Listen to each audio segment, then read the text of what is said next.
Well, thank you for having me. It's always a pleasure to come to this illustre maison and to meet colleagues and friends, and thank you for being here. So my talk is not going to be technical. I decided to make it more conceptual and take you to the road of what I think is taking example of precision medicine in the field I know, going from basic to the more applied. So if you think of this notion of precision medicine, it implies that medicine is not precise currently, especially in oncology, which is true. How could we do it better? I think there are multiple steps, and we could dissect out the steps that we could work on. First one is for every drug is to clearly define the mechanism of action and the pharmacology. We need absolutely to know this. Second one, we need to dissect the target. So the molecular dissection of the target is critically important to apply and match the drug with the target.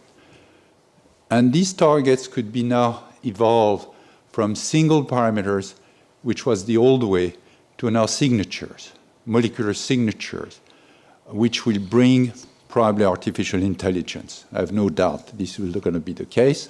Synthetic lethality is sort of a little niche of that, but it's going to be a lot better.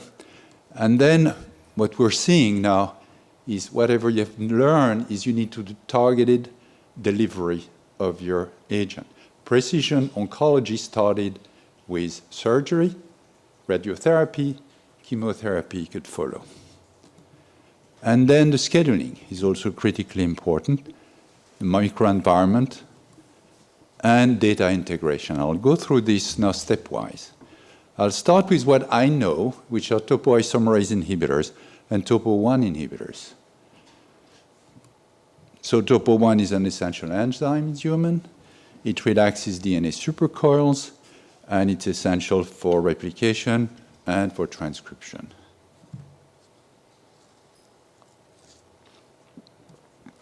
The topo-1 inhibitors are natural products that nature uses to kill parasites, for example, on the bark of the of trees. And the killing is by the trapping of the enzyme on the DNA by what we call an interfacial inhibition. I'm not sure how to activate this. Yeah. So the topo-1 trapping by interfacial inhibition, single drug molecule stacked between the base pair, blocks the topo and generates a covalent complex with a break. And this is done by many topo-1 inhibitors, highly selective. What is the next step? The next step, so if you start now thinking, how is the drug really working? You know step one, but you don't know what's happening after. So go step by step. We know that the most critical element consequence of the trapping is the blockade of replication. If there is no replication, there is basically no toxicity. So the collision between replication and the topo cleavage complexes leads to replication-associated breaks, fork reversal, and then downstream to stress response and replication collisions. And the replication collisions then will activate the pathways that René has elucidated to, the stress under stress, and they adapt to stress. And I will talk about some of the stress response that are less known, so the Schlafen-11, BRCA, which will be taken later after my talk, ATR, and PARP. So I think assuming we have accomplished step one, we understand what the drug is, we understand what the drug does as far as we can tell, now we need to match. And then you go in the molecular dissection and you match with molecular defects. So there are things that are intuitively obvious based on our knowledge, such as BRCA mutation. And then for the topo-1 inhibitor, it became obvious that, is it the case? In fact, it is the case. You could match the drug with the tumor-specific defect using rational thinking based on model systems. And we knew that in yeast, in chicken, and cancer cells with known DNA repair defects, homologous recombination deficiency, so-called BRCA-ness, initially found in hereditary breast and ovarian cancer, but which is well beyond those cancers, leads to synthetic lethality. And homologous recombination, which is defective in these BRCA deficient tumors, is a key pathway for survival to replication damage and to camptothecin. In 1988, this was reported by our colleagues in yeast, because camptothecin does work in yeast. 2 papers, 1988, showed that homologous recombination deficiency was essential to kill yeast. Otherwise, yeast is not sensitive to camptothecin. These are the 2 papers. That led in 1988 to say that camptothecins, to me, historically, were the first drugs showing synthetic lethality in homologous recombination deficiency. So when Tom and others found in 2005 that the PARP inhibitors were also synthetic lethal, that was just reactivating this notion we already had, that replication damage by camptothecin was also very sensitive to HR deficiency. Hence, topo-1 inhibitors can be used in BRCA patients. The proof principle is one experimental data. This is actually in chicken cells, so it doesn't matter which cell we go back and forth because the pathways are conserved. So if you take the chicken cells, because it's easy to knock out BRCA in chicken cells, BRCA1, BRCA2, PALB2, you can see the hypersensitivity to olaparib, and that's no problem. And then the topo-1 inhibitors, that's true as well. The difference is topo-1 inhibitor, you put enough of it, you will kill the cell. But you have a very good edge. So that's one way. The other way is we don't know everything. And you could go now screening. And if you go screening, how would you do it? So there are cancer cell line databases in the 2010s. Many institutions started this and then screened a lot of drugs. And the data are there. And we started becoming interested to find new things that would lead to predict sensitivity or resistance. And what we found in 2015, the cancer cell line database screening led to the discovery of SLFN11 expression as a dominant driver of response to chemotherapy. As we found this, it was also found at the Broad at MIT, and we totally converged. They had 1,000 cell lines. We did not need 1,000. It's so dominant with 60 of the NCI, we could show the dominant phenotype. So the point is now, is you could use the transcriptome or the methylome or the gene copy and start doing molecular dissection and to converge drug sensitivity with molecular defects. You could, so I could not go into more detail here, so you could go to the BRCA. And that led us to a new effort that I started in the 2010s, which was to bring all this data together for everybody, because I thought what we had found with SLFN, it was the top of the list. There are still many genes to look at. We were bold enough to do it, but anybody could do it. So we started building these websites, which are called discover.nci.nih.gov. You're very welcome to go to them. They put together all the data from all these institutions, the NCI, the Boston, MIT, and then the Sanger and MD Anderson. We have thousands of drugs, thousands of cell lines, all the transcripts, and so on and so on. So when we started building this website, I'm a topotecan guy, I'm a topo-1 inhibitor. So I said, okay, topotecan, I put on, this is a snapshot of the website as it would show. It's an XY plot. So you put topotecan versus topo-1. You assume topo-1 is the target, so the more topo-1, you should get more sensitivity. It's not the case. It doesn't work. Okay, well, it's not so bad because we build the website in such a way that if you don't find what you want, you could go fishing. You do compare pattern, and when you do compare pattern, then it will give you among the 25,000 parameters, which ones would be the most correlated to topotecan activity. And here it is, out of, 50,000 molecular parameters, it is SLFN11. And this is through the compare pattern. And these are the correlation coefficient of topotecan activity versus SLFN expression. The higher the SLFN, the higher the sensitivity. You could put it back on the website, so you could do it yourself. You type on x-axis SLFN expression.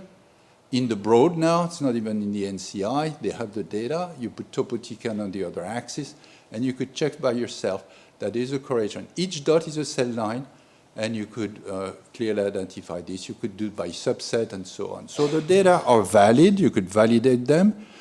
And what is it? So most of you have not heard of Schlafen, but I'm pretty convinced that you will hear from others than me, because there are 5 Schlafens in humans. Schlafen means to sleep in German. The Schlafen genes were discovered in 1998, not so long ago, in mice, and they regulate thymocyte maturation. They are interferon inducible. That makes them even more within the trend of what we are interested in. They were discovered as antiviral restriction factors. So together in 2012, it was discovered as anti-HIV restriction factor for replication of HIV, and we discovered for chemotherapy predictor in 2012, as well as the people in MIT. So as I said, the Schlafen 11 is one of 6 genes on chromosome 17. They are tandem array genes, like many of the innate immune response genes or many of the newly evolutive genes that are only found in mammals. And when we first found it, the key experiment was to knock it out. So when we knock out Schlafen, for example, in this in leukemia cell line by CRISPR-Cas9, you could see this is a log scale. This is the wild type. The Schlafen knockout is extremely resistant. So there was no doubt this was causal. And this has been verified in different cell lines, different labs, animal models, multiple clinical trials with different drugs. And what's interesting is the sensitivity conferred by Schlafen expression is not limited to topo-1 inhibitors. This was the first report, but it extends to a very large number of DNA damaging agents. Nucleoside analogs, all these are clinical. Ribonucleotide reductase, thymidine synthase, reductase, temozolomide, the PARP inhibitors also. And it is a predictor for the warhead used for antibody drug conjugates, and that is very important. So it's also true in non-isogenic cell lines. So you could see in different databases, Schlafen expression, you could do it yourself, always predict globally. It's not, the beautiful line without spread. There is a spread, which is very interesting, but there is a very high correlation. So what does it do? It does several things, but I'll point out to this regulation of replication, which may deal with what René was talking about the replication checkpoints. So during replication, you have first the licensing with the ORC and the MCM binding, and then the firing of the origin by activation by the DDK and CDK, binding of CDC45, then the replication force can start and elongate, and they go to termination. Usually, this process is always regulated by ATR and CHEK1 and WEE1. So if cells are going too fast, then they activate ATR, CHEK1 and WEE1, and they slow down. But they don't block the cell replication. They just orchestrate it. What Schlafen does is different. It's a killer. As soon as it engages, upon replication stress, it will irreversibly inhibit both the firing, the licensing, the firing, and have impact on ATR. It's a Swiss Army knife, and I compare it to P53, and you will see later why. But for replication, it has multiple ways to achieve the goal of regulating cellular proliferation in the face of replication stress. But simply put, when you have replication stress, the cells activate ATR, which puts transient replication arrest by regulating homologous recombination, cell cycle arrest, origin firing. But Schlafen, on the other hand, will block everything. It will open chromatin. So these are the publications over the years that led to this dissection and taking each of these blades out of this Swiss Army knife. So these are the publications, opens chromatin, blocks the CMG helicase, and degrades CDT1 for origin firing. Why is it like P53 in a way? Because it's a guardian. because it kills cells if they are not behaving properly. 2, because like p53, it's about 50% of cancer cells do not express SLFN11. So they put it off because that allows them to grow. And this is true in many databases. This is the NCI 60 database, the Broad MIT on the Sanger. There are thousands of cell lines. It's a bimodal distribution. No expression, expression. And it was not found before because it was intimidating probably, but also because many of the cells that everybody uses for screening are actually SLFN negative, including all these cells. There's ones that René has talked about, like HCT or HeLa, MCF7. They're all SLFN negative. You cannot find it. It's true in small cell lung cancer. And if you look in TCGA, there is a broad range of SLFN expression in tumor tissue. And for me, this was very reassuring, because if you want a biomarker, you have to have a biomarker that has dynamic range. A biomarker without dynamic range is very difficult to handle. But here you're talking logs. Logs RNA-seq. You see the spread. So all these tumors here are high SLFN. Many of them turn it off. They're here. Each point is a single tumor sample.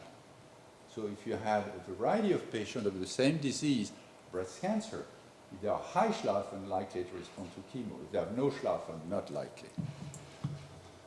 Can you measure SLFN? Very easily. We were very lucky that the biotechs have developed the antibodies ahead of us. I don't know why they did it, but the antibodies work very well. And you could see the black and white. So, for example, these are the NCI small cell lung cancer collection. None of these cells express SLFN, but these express very high levels. So it's pretty much black and white. There is a high range of expression in the cell line, positive, negative. And the interesting thing, too, is when we plotted the protein expression versus the transcript for each of the cell line, there is a very good correlation between protein and transcript, meaning that for the clinicians, they don't have to have immunohistochemistry. They can't do it. They could just use RNA-seq. It's likely to predict the status. Indeed, if there is no transcript, there will be no protein. But if there is high transcript, it's very likely there will be protein. Now, this is gone beyond. In many countries now, SLFN is being evaluated in the clinic. In SLFN negative cancer, what's interesting, it's often in the stroma. And I find that fascinating because that's probably the connection with the immune system. So there are many publications coming up and going on, and hopefully it will provide validation and then use for the patients. Now, could we use it to guide treatment? Probably, and there is, to my knowledge, limited, for now, protocols including SLFN as a selection marker. It's usually part of the deconvolution of the clinical trial. But let's say if we use SLFN to guide treatment, first you take the tissue, circulating tumor cells, you do genomics or immunohistochemistry. If SLFN is high, which is about 50%, you could go right away to the DNA damaging agents. And that'd be fine. That'd be plausible and logical. If SLFN is low, then you have one way to go, is you could just use ATR, CHEK1, and WEE1, or you could reactivate SLFN because it's usually turned off by epigenetics, by HDAC inhibitor, EZH2, or DNMT inhibitors. So you go back here and then combine with topo inhibitors. So the point is that when cells are SLFN negative, they are very sensitive to the combination of topo inhibitor, PARP inhibitor at killing age, and platinum with ATR inhibitors. I'll just show you some example. So the reason is that if the cells are SLFN positive, they will just kill themselves. If they are SLFN negative, if they are replication stressed, they are totally dependent on ATR, CHEK1, WEE1. So if you block that, then you get synergy after you induce replication stress. So these are examples of such. This has been published now, just to that. I'm not showing you data, so I'm just going to show you some publications that are validated by my peers. That this is clearly, this was the first publication, PARP inhibitor which are not so active in Schlafen negative, but if you combine with ATR inhibitor, you could recover the sensitivity. So ATR inhibitor plus Schlafen plus ATR inhibitor is very synergistic. We push that on because in our branch, I'm fortunate enough to have the clinical component for the small cell lung cancer. And with our colleagues, we could show that therapeutic targeting of ATR could produce durable regression in small cell lung cancer with high replication stress. And this was for those that were especially Schlafen negative. This is our model system where you could see the synergy. This is a recent ATR inhibitor from Merck, and we are now doing it with the newest ATR inhibitor from Merck, oral inhibitor. Very nice synergy in Schlafen negative. Now, so I've gone that far. I want to go one more step, which is in the topo 1 field and in many fields. I think what's coming up and going on is now the tumor-targeted delivery. And I'm so hopeful and so pleased to see this coming up. And I'm so pleased because it deals with topo 1 inhibitors and gap scheduling. Indeed, prescribing therapy only to those patients who will respond effectively depends on tumor molecular signature. Indeed, if a patient is BRCA, Schlafen high, sure, should respond to topo 1 inhibitor, PARP inhibitor, cisplatin, gemcitabine. If they have no MGMT, methylguanine, methyltransferase, and they are mismatch repair proficient, they should respond to temozolomide. But to do it right, you just want to limit toxicity to normal tissue and minimize side effects. That's the goal of targeted delivery. And in the field of antibody-drug conjugate, I updated this table yesterday with the newest paper of cancer discovery. And these are all the topo 1 inhibitors that are used in antibody-drug conjugates with the different antibodies that are used to target to the cancer cells. So you could see approved Onivyde, NR2, which is Daiichi Sankyo and AstraZeneca, Trodelvy, also approved. These were approved very recently, and the approval list keeps going. And we have clinical trials in our branch with several of these compounds, the Cerealant Pharma. There's another one here, the PEN, the PLX, which is now, it's a PEG, but that's also tumor-targeted delivery, and this one. Now, having targeted delivery for me is an incredible opportunity.